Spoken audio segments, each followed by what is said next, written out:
This is New Eden, written by Scott and Sarah Naar.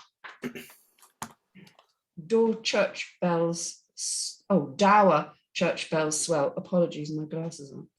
Fade in. Exterior park near a church day. Close on, a circular stained glass window at the top of the church. The shapes in the glass form an uncanny A formation.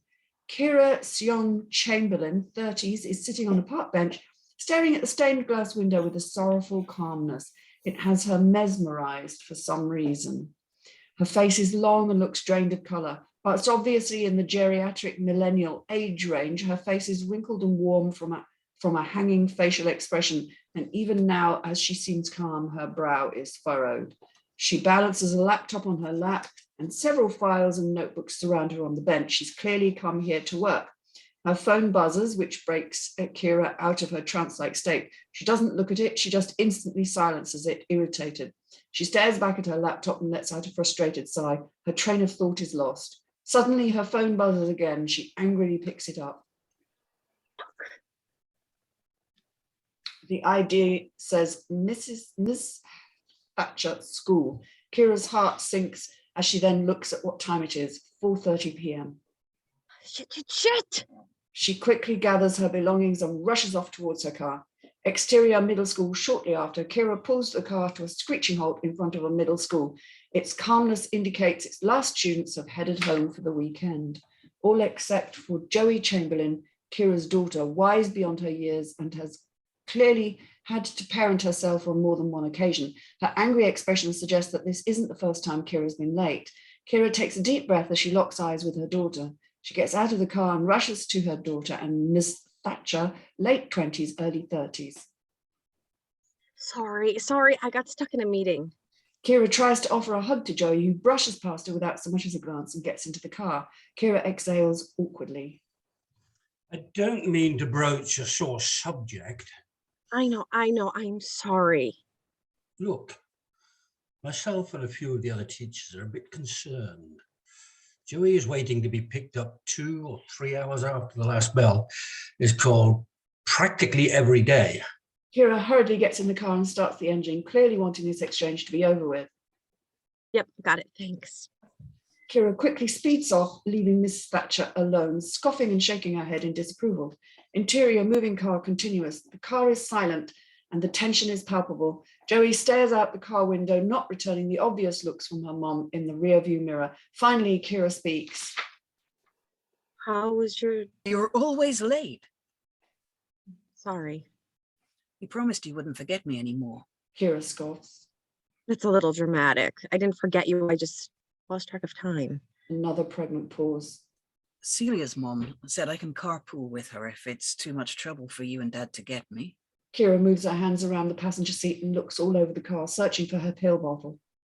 That's not necessary. They don't live too far from us. I could probably even go there after school some days to do my homework. Kira stares straight ahead, hurt. She looks back at Joey and sees her desperation. Kira resigns with a loud sigh. I'll discuss it with your father. Okay. Kira settles a little bit. Well, how was your day? Joey doesn't answer. Instead, she already has her earbuds plugged into an iPhone with pink fuzzy bear case, and she's turned on her music. Exterior Chamberlain House backyard later that day. Kira is sitting in a reclined chair and looking out at her stark and bare backyard. The lawn is perfectly manicured, but a few pieces of scattered lawn furniture indicate not much care has been put in beyond that. She's still looking over one of the files from earlier. Through the sliding glass door behind her, Joey is making her own dinner by microwaving a kid's version of a Hungry Man meal. The sudden screeching of the glass door surprises her and she shoots up out of the chair. She turns her head and sees her husband Cyrus, late 30s black, slowly making his way towards her. He is a kind-faced man with big rimmed glasses, thick beard, and the early stages of a dad bod, but he exudes confidence. He's obviously successful. You can tell the couple together are more than just lovers, but best friends. They're comfortable beyond measure and know each other intimately. Heard pickup was a little rough. Cyrus leans in and kisses Kyra. He sits beside her on the chair. Kyra sighs exaggeratedly. I know. Mother of the fucking year over here. How mad is she? Well, she's cooking dinner for herself. Ham and cheese sandwich and a cup of noodles. They laugh, recognizing their laughter is inappropriate. Well, at least she's not being dramatic. I'm sorry, Cyrus. Rick's just kicking my ass lately. Cyrus puts his arm around Kira and kisses her cheek. Shit happens. She'll be okay. She has everything she could possibly need. I mean, what's childhood without a little trauma? He takes out a rolled joint and waves it in her face. Kira smiles and nods. Cyrus places the joint between her lips and lights it. She inhales and exhales the smoke, relaxing. The sliding glass door opens. Are you two going to come in anytime soon? Soon, Jojo, soon. Just play on your phone a little. Cyrus takes a hit of the joint and Joey rolls her eyes before disappearing back into the house. Cyrus notices Kira's hands are still shaking as she holds the joint tightly. She lets out a huge sigh. I'm so sorry. She inhales. What? You two have to deal with me. I'm a shit wife. I didn't even make anything for dinner. Cyrus takes the joint back from Kira. You're my favourite person to deal with. Kira snuggles into the crook of his arm. Look, listen, don't worry about dinner. I forgot to tell you, Sheeda and Rob asked us to go out anyway. Kira looks back inside the house where Joey is playing on her phone. What about Joey? Cyrus looks back at Joey. Bring her. She loves being one of the grown-ups. Kira nods and they get up and go inside. Exterior, car, moving night. Cyrus drives slowly through the back roads as Kira sits in the passenger seat, chilling out to a soothing classical music playing on the radio. She looks at Joey in the back seat, clearly annoyed that she's going to go with them, and eyes deep into her smartphone playing a game. The song on the radio ends and a DJ comes on the air and begins to speak in a soothing voice. That was Handel's Messiah here on Symphony Classics. Next up, we'll be diving into Ronaldo's La Scia Chio Pianja. But first, a report from NASA. A neighboring star to our solar system has gone supernova, and it's close enough that you can see for the first time since 2010. You can look right up in the sky and see a supernova star. We've had supernovas occur in the cluster of stars before in 1937, 1941, 1974, 1986, and 1998. Astronomers say the cluster is strangely active with exploding stars. Kira looks out of the window and stares up at the sky and notices a star that's clearly brighter than all the rest. You see it? Yeah, cool. The DJ's dialogue fades as Lascio Pianja starts and Kira continues looking up. Interior swanky restaurant night. Kira and Cyrus sit at a table with their friends Sheeda and Rob. They are a handsome couple who clearly have made enough money to pay them for the whole patio's meals, but Cyrus would never let them. The restaurant is upscale and there is a quaint outdoor garden area. An old gazebo with rotting wood is tucked away in the far side of the area. Two servers toy and tug on a swing chair that's suspended from the roof beams. Back at Kira and Cyrus's table, judging by the empty wine bottles and mess on the table, it's clearly been a fun night. Their table roars with laughter as Rob tells an animated story.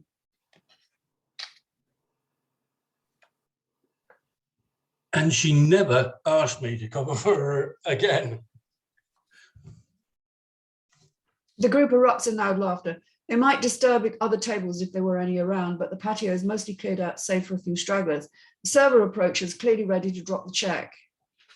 Another bottle of the Rioja, please. And when you're ready, darling. He doesn't look her in the eyes. Instead, he ruffles through his wife's purse and pulls out a vape pen. Another? Jesus, Rob, it's a Thursday. She giggles and grabs Kira's leg playfully. Oh, come on, Sheeda. I've never seen you turn down a bottle of wine. And I won't start tonight. The group laughs and the server dejectedly goes to place the order. I'm so glad you guys made it out. Well, we almost didn't. Someone forgot to mention it. Luckily, I hadn't started dinner. Please, she hasn't started dinner since 2014. As they all laugh, a tiny hand appears on Kira's lap. She looks down onto the table where Joey is resting between her mother's legs, playing on her phone. Can we go home now, Mom? Soon. Joey climbs up from the table and curls into Kira's lap. She's instantly uncomfortable. Joey, it's like 100 degrees. Sit in your chair. She reaches around Joey for a glass of wine and struggles to sip it over her child in the lap. Come on, babe. Sit over here. Joey climbs off Kira's lap, knocking over a glass. The contents spill on Sheeta's lap. Oh, Everyone gets up and helps her clean up the spill. I'm sorry. Kira throws Joey a perturbed glare. Joey, go play on your phone, please. Where? Over there somewhere. Kira points through the restaurant window to the gazebo in the exterior garden of the restaurant. Joey saunters her way over to the gazebo. Sheeta passes Kira the vape pen and Kira takes a big draw. Sorry about that. Oh, it's okay. She's a kid. The server arrives with a bottle of wine and Joey has all but forgotten as she wanders to the gazebo. She sees the swing and chair and smiles. She sits in the chair and begins playing a game on her smartphone. Kira, Sheeta, Rob, and Cyrus all continue to yuck it up. Kira looks to Cyrus lovingly. This is a great idea. Thank you. Love you. They kiss each other. Exterior restaurant, garden, gazebo, simultaneous. In the garden, Joey swings on the chair, and we can clearly see the rotting wood beam that holds up the chair swing, is giving way and slowly breaking, Joey being none the wiser. Interior restaurant, simultaneous. Where did Joey end? Oh, sorry. Where did Joey end up? Cyrus looks behind his shoulder and sees her in the gazebo swing. Kyra looks too. Joey is yawning. Maybe we should head out. She's getting tired. Be okay. Okay, but maybe we shouldn't have exiled her. Let me go get her. Joe. Cyrus gets out of his seat, but Kira grabs his arm and motions for Cyrus to sit down. Cyrus, she's fine. Leave her. She's entertaining herself. Cyrus shrugs and jumps back into the conversation. Exterior restaurant, garden, gazebo, simultaneous. At the gazebo, the wooded beams holding the chair breaks a bit, then more. Joey still hadn't noticed. Kira decides finally to look over her shoulder at Joey sitting in the gazebo. Kira looks at her daughter, realizing she's been awful to her, and gives her a soft smile. Joey meets her gaze and smiles back when snap, crack, boom. The wooden beam gives way. Joey falls along with the chair to the floor of the gazebo. The break causes a chain reaction and more beams break until the entire roof of the gazebo comes crashing down onto Joey and she is buried in the wreckage. Kira looks on, her face melts from jubilation to blankness, unable to process what she's just seen. The entire staff rush over to the gazebo, restaurant guests all look over and some rush over to the gazebo as well. Kira is still unable to move. Cyrus turns around and rushes to the wreckage, but Kira is still stunned into paralysis. Black. Okay, there we have it. Your thoughts, guys. John, what comes to mind? Intrigued, definitely intrigued. I want to know what's happened. Just purely and simply because there wasn't a great deal there to tell me what's happening. And the usual comment, where and when? You know, is it in America? Is it in Europe? Is it in UK? Sorry, usual question. But Yeah. no, other than that, definitely intrigued. Okay, cool. Thanks. Erin. Well, I Googled and found like more of what the premise of this is, because I was like, is this a short film and it just ends there? But I think it was really well written and really interesting. I liked the dynamic between the parents and then how like Kira kind of like shifts gears and personality when she's in different groups of people, which happens a lot with people. Like the father seems more responsible, so why he wouldn't pick the child up makes me curious too, because there has to be some sort of like list of emergency contacts that people would probably call if someone's not being picked up. So I'm not sure. But yeah, I thought it was really interesting. I like the dynamic between the family members, and I'm interested to see like where it goes to. Cool, thank you. Stewart. Agree with everything that's been said. I felt I wanted to know whether the reference to the Super Astro was going to go anywhere and what the significance of that was. Mm-hmm. Is there going to be a massive comet collision of the Earth or something coming up later on. I don't know. I did like as Erin said, the shift in Kira's character, and how you see her struggling to be a mum, which is relatable. I'm sure, but I didn't get much of a sense of Cyrus and what his character was about, and kind of what his background was. All it says was he looks quite professional or something, successful. I didn't get anything else apart from that. And also, why is he black? I don't know if that's relevant, but that was a question. That might come out later on, but yeah, intriguing. I want to know what happens next. I quite like the way the sort of empathy the audience feels towards the child being ignored by the parents, and go and play on your phone, and that sort of tugged at my heartstring a bit, if I'm honest, when I read it earlier on. But yeah, quite well written. I quite like the character dynamics and the way they were relating to each other. Cool, thank you, Emma. Yeah, poor Joey. I wonder what's going to happen, whether she really is dead. I keep thinking there's going to be some, I think because it's this sort of, celestial thing that's happening. I keep thinking maybe she is dead, but there's going to be some magic, like when E.T. made that flower grow again, there's going to be some weird cosmic magic that happens, maybe. But yeah, I've got lots of questions, actually. There's lots of things that interest me. Stewart, you were asking, why is it important that we hear that Cyrus is black? Because nobody else is described physically in that way, are they, as regards race? So that's quite interesting. Why is it important that Kira's face is long? And it's like, would they only cast somebody, would they prefer to only cast somebody with a long face? What it's that thing about what we choose to say about the characters that we write and what we don't choose to say, and what's a kind of deal breaker. And some of the things, I think people just write what's in their head, don't they? And it's like, actually, probably a short-faced actor could do that part. I don't know, but I just find it interesting what people say. And the long face is curious to me. I was worried about poor old Joey. She does seem most parents are saying, stop tinkering with your phone, don't they? But she's being told to go and do it. Is quite fun. I don't know, Angela, what do you call the things that in a play would be called stage directions, the bits that aren't dialogue? What are they called? The bits that aren't dialogue, that's action.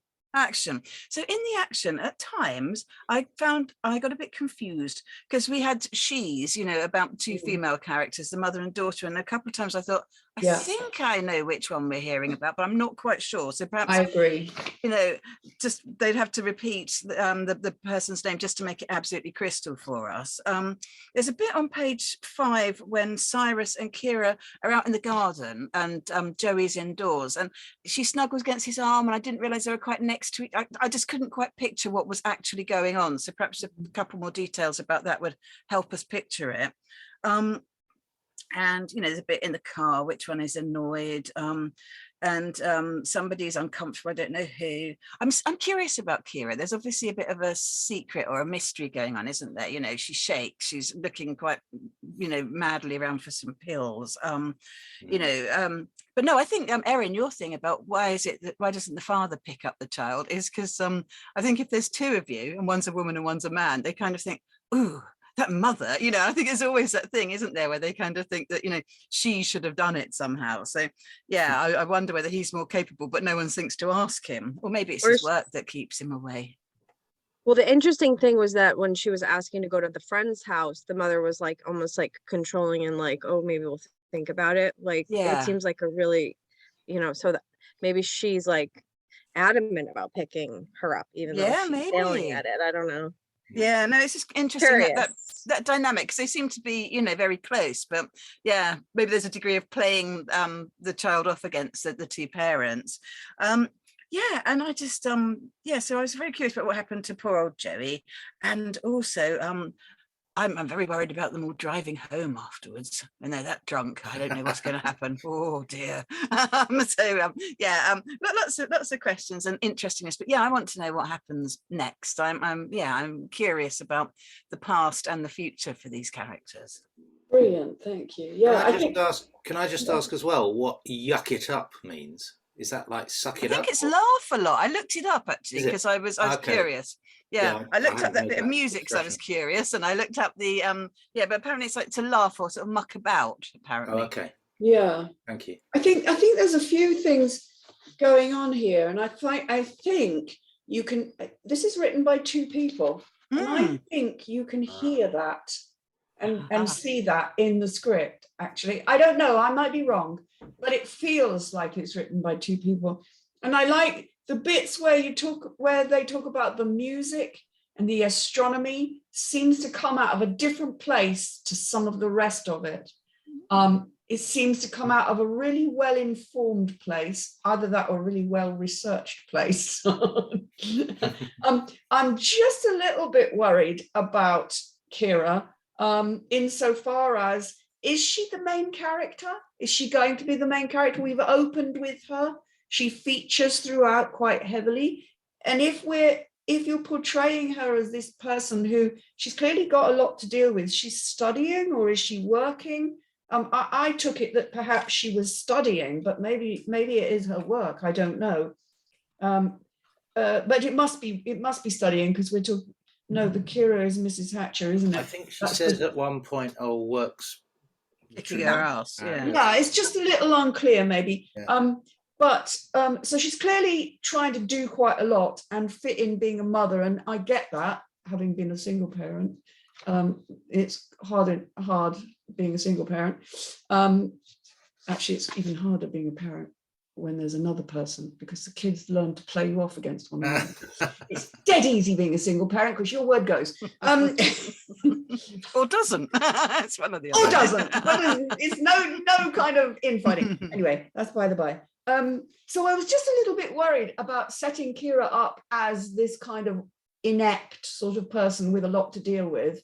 Only insofar as then the dialogue plays out, she sort of almost doesn't seem to care, but she does care. It's hard to kind of pin down who she is and what she's doing. That was my only concern. I wasn't so much concerned about why was Cyrus the only person described in terms of race, as why was he then stereotyped as the one with the spliff? You know, isn't that stereotyping? More than just describing him as black. You know, I don't know. It just was a little bit uncomfortable. Other than that, yeah, I want to know where it's going. I want to know what's going to happen to this poor kid. But I do think we could get to that point faster. Because it did play out for those 10 pages.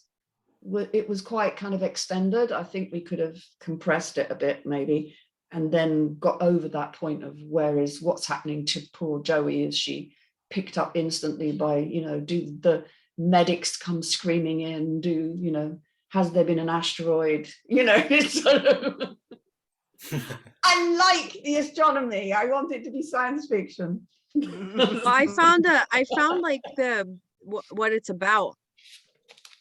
Has it been made then, or is it? Or... No, it's just like they have a website. And there's a pitch, and it said like after their daughter dies in a freak accident, Karen and Cyrus attend a retreat in the desert led by a charismatic woman named Astra, who promises to heal their depression. But after some time, it becomes clear the retreat they're attending is insidiously inducting them into a strange cult, which makes me want to read it more now. Too. It does, but we need to get to some I'm of not that happy about faster. the daughter dying, though. Yeah. I quite liked that character very much. I thought sounded like a cool kid, you know, like, and you feel like so much empathy for her. So it's, you know, it's a shame she dies. well, like you said, maybe she comes back in some sort of like ET, like supernatural thing that's happening. I don't know. Yeah. I'm here for that. All right. Anything else while we're just recording? Brilliant. Thank you, guys.